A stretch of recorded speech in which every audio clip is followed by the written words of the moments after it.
From the Wemba tribe, and that runs between the Nullagant right across to Swan Hill down to Barham. The white people, they weren't too friendly. Probably the biggest challenge was to be accepted for being human. 72, I was married to a white girl down here, and we went back home to the Nullagant, and I went into a motel. I asked, want a room? He said, oh, we haven't got any, but I know he's lying. I was born in Wagga Wagga, which sits on Wiradjuri country. It was really challenging as a young boy growing up in Wagga. My mum was a clean freak, and I never really understood why. And what it was is Mum lived in fear that if the police come around home to take us children away, they would see that she had a perfectly clean house, and that would save us children from being taken away. It is hard to fathom. That was the spark. And what it did is it ignited a fire in a whole lot of us to say, what can we do about this? Now, there's like a duty of care upon all of us to do something.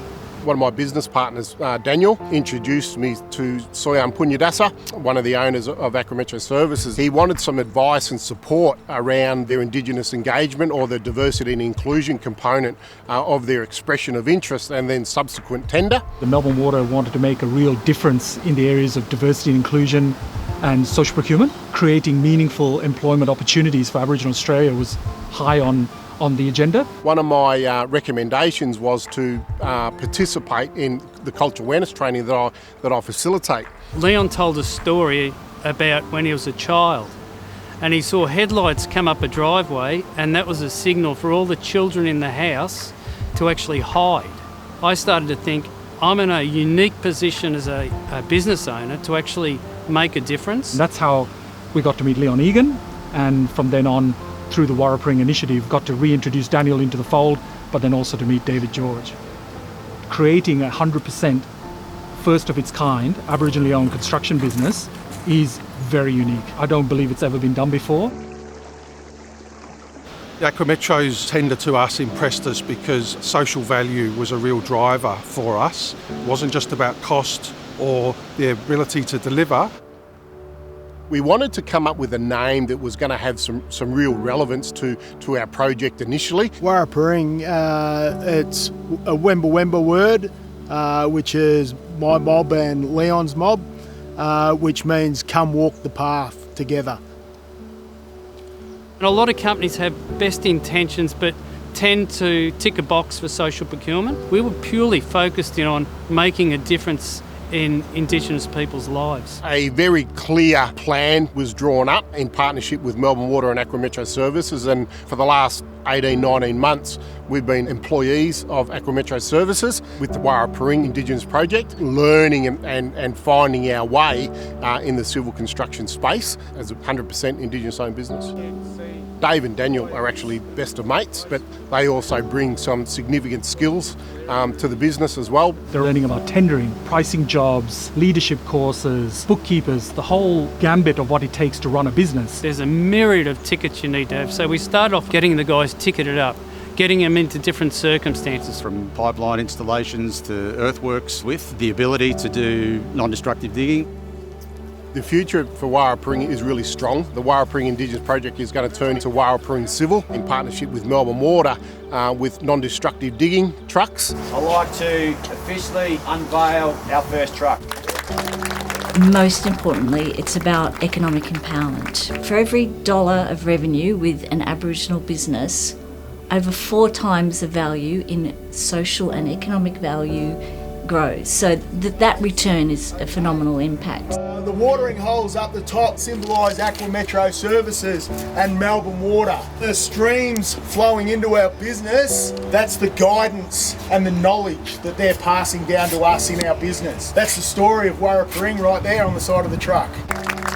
We help them set up the business structure. Business structure is important because you're going to have the structure for the next 5 years. So it was good to give them the awareness of what they will be dealing with in the future and grow the business for sustainability. And for that, it was important for them to have a pipeline of works, which Melbourne Water has provided. Melbourne Water actually said they want to make a difference, a fair income difference for Aboriginal Australia. Thank God for Melbourne Water and Aqua Metro Services to try and fix the things that we see that is broken. I think it's the perfect example of Melbourne Water partnering truly with a supplier and partnering from a position of having shared value, common goals and commitment, to have the courage to go down the path and to help create this business that didn't exist before. We feel ourselves really connected to the Indigenous culture, and so it wasn't too difficult for us to get behind this initiative. This isn't just a fad, just a whim. This is something that has to be sustainable for us. It has to be sustainable for the Wara guys.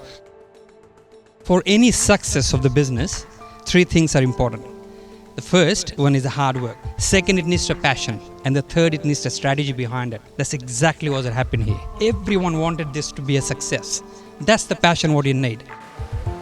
The differentiator here is that our business is going to be 100% Indigenous owned. Well, it's a great example, and it shows them what they can do if they put their mind to it. The knowledge that they've gained over this period stands them in good stead.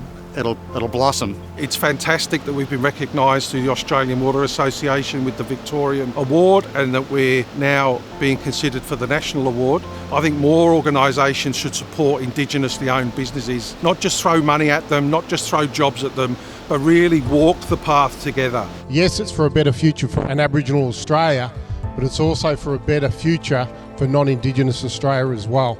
I think it shows that everyone can dream. 3 Indigenous boys can own an own company and create opportunity for other Indigenous people. They can see that they can make a real long-lasting impact to Aboriginal Australia through this. What we're doing is unique, and honestly, it's the right thing to do. I see this as dropping a stone in the river and creating that ripple effect that's going to have real meaningful effect across the country.